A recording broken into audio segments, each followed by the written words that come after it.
Hi everyone, welcome to Building Strong Families with Essential Oils. I'm really excited that you're here tonight because you're going to quickly see how passionate I am about what I'm going to share with you.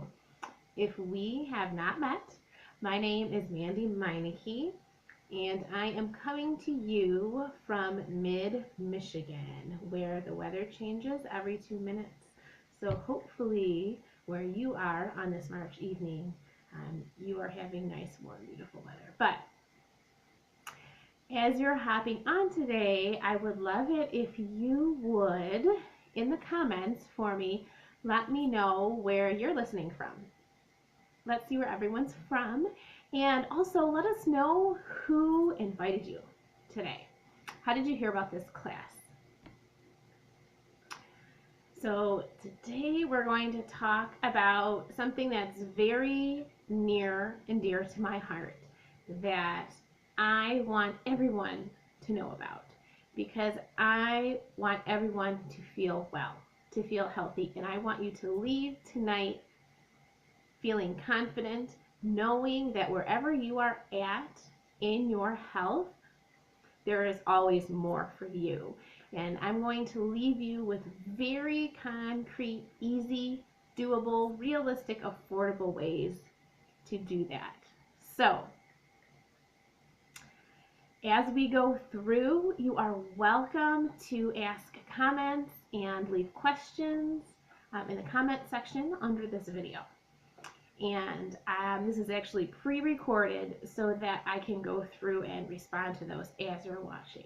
So let's jump right in. So first questions first, what are essential oils? Essential oils are the most powerful part of the plant. They are distilled from shrubs, flowers, trees, roots, bushes, fruits, rinds, resins, and herbs. Oils consist of over 100 different natural organic compounds. In humans, they provide support for every single system in your body, every aspect of your health, such as your skeletal system, your muscular system, your circulatory system, your endocrine system and your hormones, your respiratory system and your immune system, to name a few. They support a healthy brain. They support healthy weight. They can be used extensively for emotions and for spiritual support in your prayer life even. An oil in a diffuser can soothe a child's tough day at school and also provide a calming effect when you've had a stressful day at work or at home. Oils can be used as an alternative for toxic cleaning chemicals in your home in order to help you live a more pure lifestyle, and you can do it without breaking the bank. Now, there are about 300 different oils on the earth that we know of, but you really only need 10 to 20 of them to build a good kit for your home. You do not need to be an aromatherapist to use essential oils. In most cases, you're just going to be rubbing them topically right into your skin. There are 3 main ways to get oils into your system. So let's talk about those. First, the English system tells you to apply oils topically, rubbing them right onto your skin. The French ingest and cook with oils. The Germans diffuse and inhale oils, which can be the most effective method because that way the oils don't have to pass through your digestive system. And they go right to the limbic system area of your brain, and that is the seat of your emotions and memories. Okay, so how do they enter your body and how long do they last while they're in your body? Tests have shown that oils reach the heart, liver, and thyroid in 3 seconds when they're inhaled. They were found in the bloodstream in 26 seconds when they are applied topically to the skin, and expulsion of essential oils takes 3 to 6 hours in a normal, healthy body. So that's what oils are. Let's talk a little bit about their history. Essential oils are actually mentioned by name in the biblical book of Genesis. chapter 37, where Joseph was sold to slave traders. They were carrying with them spices, balm, and myrrh. Genesis ends with the burial of Joseph's father, who was anointed with myrrh. Oils are mentioned 1,100 times directly or indirectly in the Bible. The oldest cultures on our earth used essential oils. The Babylonians placed orders for cedarwood, myrrh, and cypress. The Egyptians used essential oils for beauty and embalming. And they have the oldest recorded deodorant recipe made with essential oils. Pakistan and Rome used essential oils in their communal bathhouses. They were even used by Christ. Jesus was given gold, frankincense, and myrrh. Frankincense in itself is incredible. It is sometimes referred to as the coconut oil of essential oils because it has over 10,000 uses. Essential oils were used by medieval Europeans, many of whom brought oils back during the Crusades. It was only after World War II when essential oils were rediscovered, and science on their uses grows every single year. So that tells you that these have been around a long time. They come from plants. So as soon as the world was created and we have plants, we have essential oils. But do they work? And that is a key question. You know, I have tried essential oils that I've ordered online and even some that a well-meaning trusted friend sent to me. They smelled okay, but I didn't see any results when I used them. So how could that be? Well, in the United States, there is no rating system for essential oils. The closest we get to that is an FDA requirement that in order to label a bottle of essential oil as pure or therapeutic grade, the contents of that bottle must have at least 10% essential oil. So, all oils that you're going to find out there fall into one of four categories, and we're going to call them grade A, grade B, grade C, and grade D. So let's talk about what you're going to find out there on the market. Grade A are your therapeutic oils. They're made from organically grown plants and distilled at low temperatures.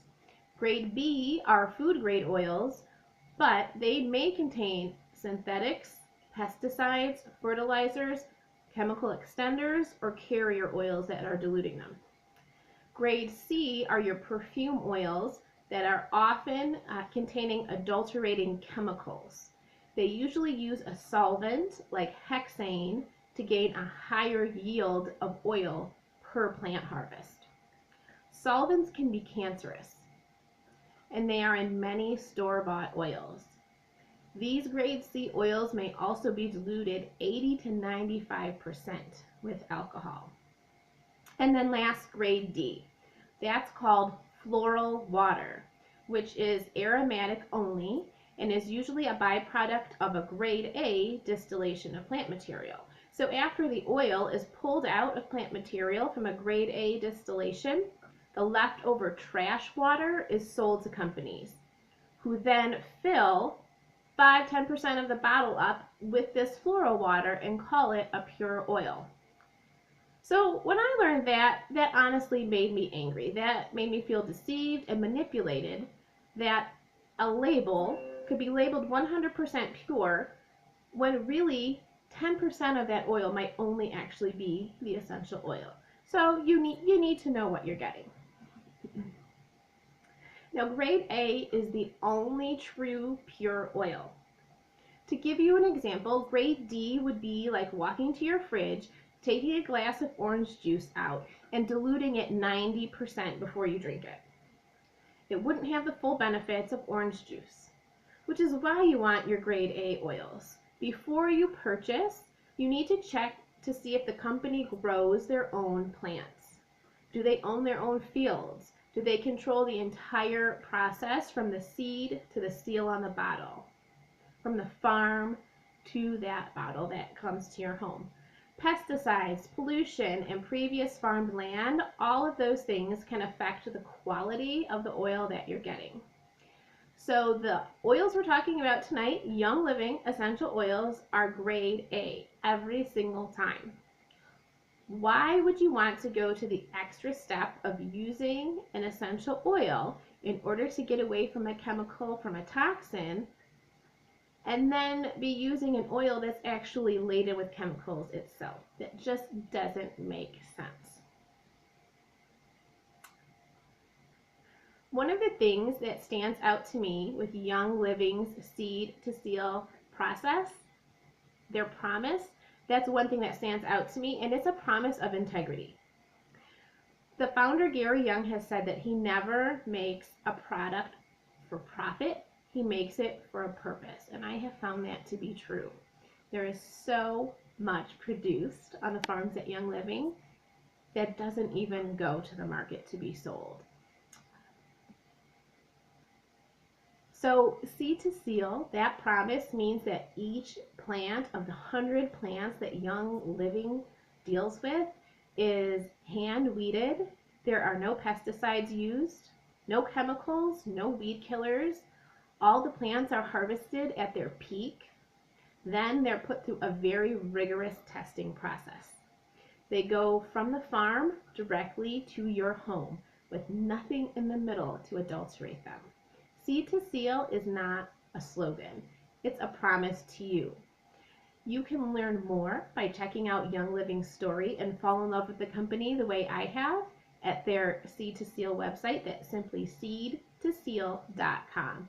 SEEDTOSEAL.com. All right, so purity is important. One of the number one things you need to know about essential oils. But how are oils made? It takes a great deal of work to produce a tiny amount of essential oil. 60,000 rose blossoms provide only 1 ounce of rose oil. Lavender, on the other hand, is abundant. 220 pounds of lavender will provide 7 pounds of rose oil. Jasmine flowers must be picked by hand before the sun becomes hot on the very first day they open, and that makes it one of the most expensive oils in the world. It can take 8 million hand-picked blossoms to produce 2.2 pounds of jasmine oil. So if you see jasmine oil in the store at a very inexpensive price, you know you don't have the real thing. A sandalwood tree must be 30 years old and 30 feet high before it can be cut